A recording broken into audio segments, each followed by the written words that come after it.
For 11 days, Iran did not touch them.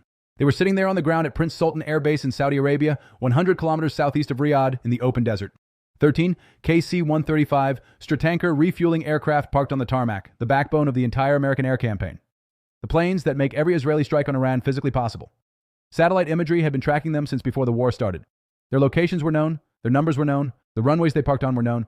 For 11 days of Operation Epic Fury, 11 days of American bombers hitting 15,000 targets inside Iran, 11 days of cluster munitions landing on Israeli cities, 11 days of drone boats attacking tankers in the Gulf. Those KC-35s sat on the Saudi tarmac, and Iran did not fire a single missile at them.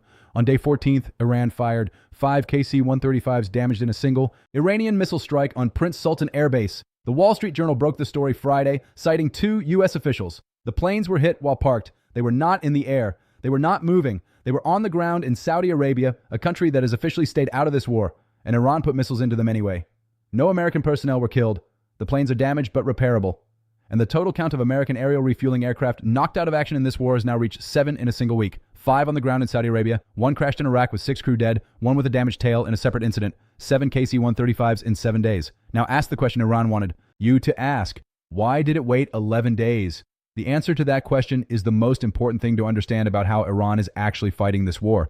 And it is not the answer that press conferences and bombing tallies and official statements are pointing you toward. Iran did not wait 11 days because it could not hit those planes. It waited 11 days because hitting them on day 1 was not the plan. The plan was sequential, deliberate, phase by phase. First, demonstrate that KC-135 can be hit in the air, shoot down the one over Iraq, force the debate about whether it was hostile fire, let the uncertainty work. Then once the Americans have absorbed that and begun adjusting, demonstrate that KC-135s can be hit on the ground. 5 of them simultaneously in a country that thought hosting American forces gave it a security umbrella, not a target designation. Each phase teaches a lesson. Each lesson costs something. The Iraq crash cost 6 crew members and 1 airframe and raises questions about whether the air refueling corridors over western Iraq are safe. The Saudi strike cost 5 airframes and forces the Americans to immediately begin evacuating the remaining KC-135s from Prince Sultan, dispersing them, complicating their logistics, adding distance and coordination overhead to every mission that depends on them, which is every mission, which is the entire air campaign. Pecksat stood at the Pentagon podium and said, "War is hell. War is chaos." He said it the day the Iraq crash was confirmed when asked about the 6 dead crew members. He said it again when asked about the broader pattern of losses. War is hell. War is chaos. That is the answer the U.S. Secretary of Defense is giving to the question of why the most powerful air force in human history is losing tanker aircraft at a rate of roughly 1 per day in the 3rd week of a campaign that was supposed to be over in 4 days. Iran's answer to the same question is different. Iran's answer is, this is not chaos. This is the schedule, because here's what the pattern actually shows when you lay it out. Day 1, 3 F-15s down by friendly fire from Kuwaiti air defenses. Whether by accident or because Iran's jamming and spoofing operations created the conditions for it, the result is the same. 3 fighters gone. Day 13, KC-135 goes down over Iraq, 1 airframe, 6 crew, the most visible single American military loss of the war. Day 14, 5 KC-35s hit simultaneously on the ground in Saudi Arabia, no deaths, maximum strategic disruption, maximum message to Riyadh that neutrality is not a protection, one after another. Each strike in a different domain, each strike at a different category of asset, jets, tankers in the air, tankers on the ground. The sequence is not random. It is a curriculum. Iran is teaching the American air campaign what its vulnerabilities look like in order from most dramatic to most strategic, and it is doing it on a timeline of its own choosing. 11 days of watching, 1 night of striking 5 planes simultaneously. That is not chaos. That is patience. And patience in a war where America is burning through interceptors and tankers and political goodwill at a rate nobody planned for, may be the most dangerous weapon Iran has. Here's the math that nobody in a press conference will say out loud. The United States Air Force operates approximately 376 KCU-135 Stratotankers. It also operates roughly 100 KC-46 Pegasus tankers. Newer model based on the Boeing 767 intended to eventually replace the KC-135. Total aerial refueling fleet somewhere above 470 aircraft. By any raw count, losing 7 in a week barely registers as a percentage, less than 2%. America is not running out of tankers.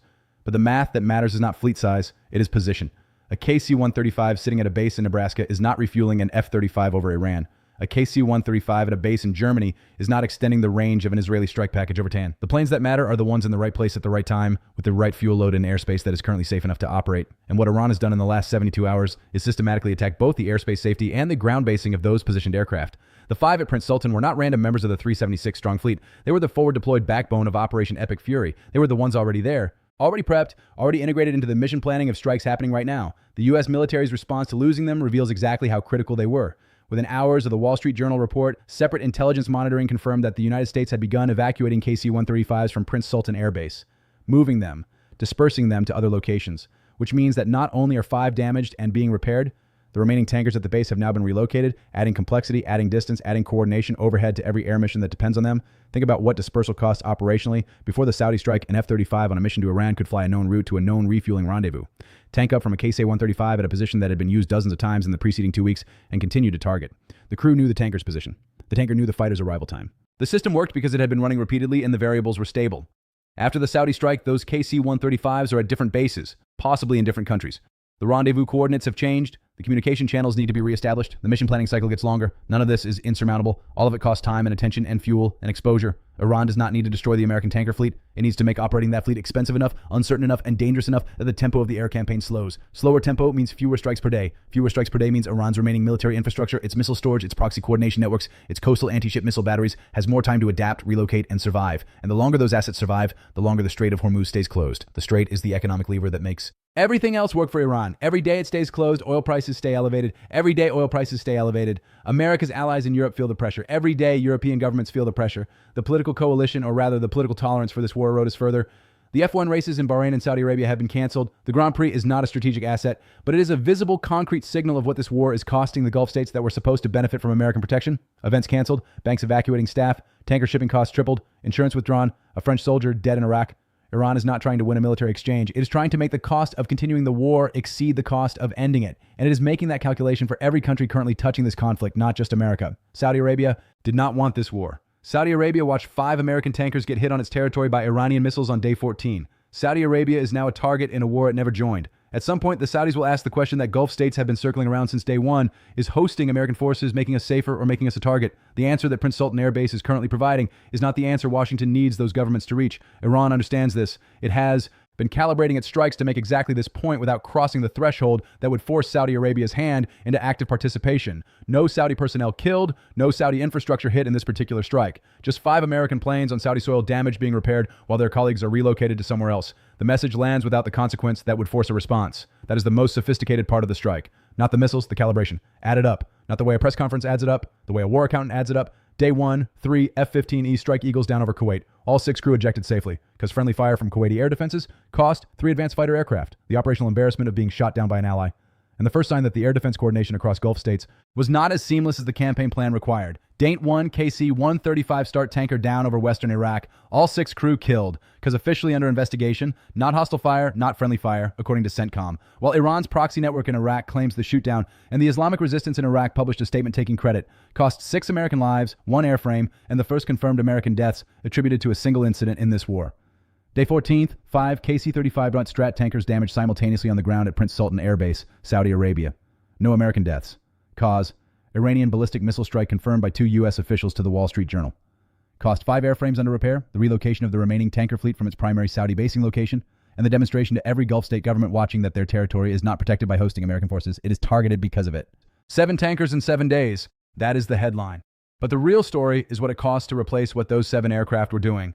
A KC-135 Stratotanker entered military service in the late 1950s. The last one was delivered in 1965. They have been flying for 60 years through every American military operation of the modern era: Vietnam, Gulf War, Afghanistan, Iraq, Libya, Syria.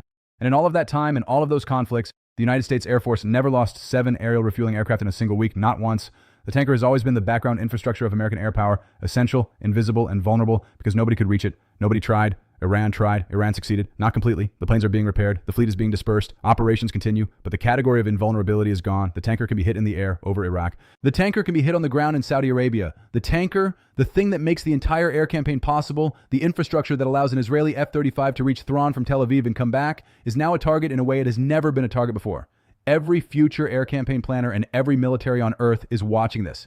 Every adversary of the United States that has been developing long-range missile and drone capabilities is watching this. The lesson being filed away is specific and transferable. If you want to stop the American air machine, do not try to shoot down the fighters. Shoot down the gas stations. The fighters are fast, maneuverable, stealthy, expensive to hit. The tankers are SLO. Large, predictable, parked on known bases, and the United States has never prioritized their survivability because it never had to. Iran had to think about this problem from the adversary's perspective for 40 years. It has had 40 years to calculate what it would take to stop America from doing to Iran what America did to Iraq in 2003 and Libya in 2011. The answer it arrived at was not a navy, not an air force, not a nuclear weapon, which it never built. The answer was asymmetric. Mines in the Strait, drone boats against tankers, proxy networks in 4 countries, ballistic missiles with cluster munitions that beat interception by releasing their payload before the interceptor arrives, and a very precise understanding of which nodes in the American logistics network, if damaged, would slow the machine down enough to matter. The tankers are those nodes. Iran just proved it knows that. Trump announced this week that American forces struck Karg Island, Iran's main oil export hub, the facility that processes and ships the majority of Iran's petroleum revenue. It was the strike that Iran had specifically warned would trigger attacks on every oil refinery and energy facility in the region. Iran followed through. It announced that companies cooperating with America's energy operations would now be targets. The economic escalation is moving in one direction. Hagath said, "War is hell. War is chaos." He's not wrong, but the chaos is not symmetrical. One side came into this conflict with a plan that assumed the other side would collapse.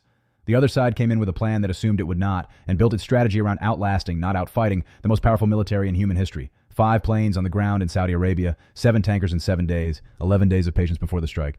The schedule is not finished. Iran has not said what comes next in the sequence. It rarely does. It just keeps following us.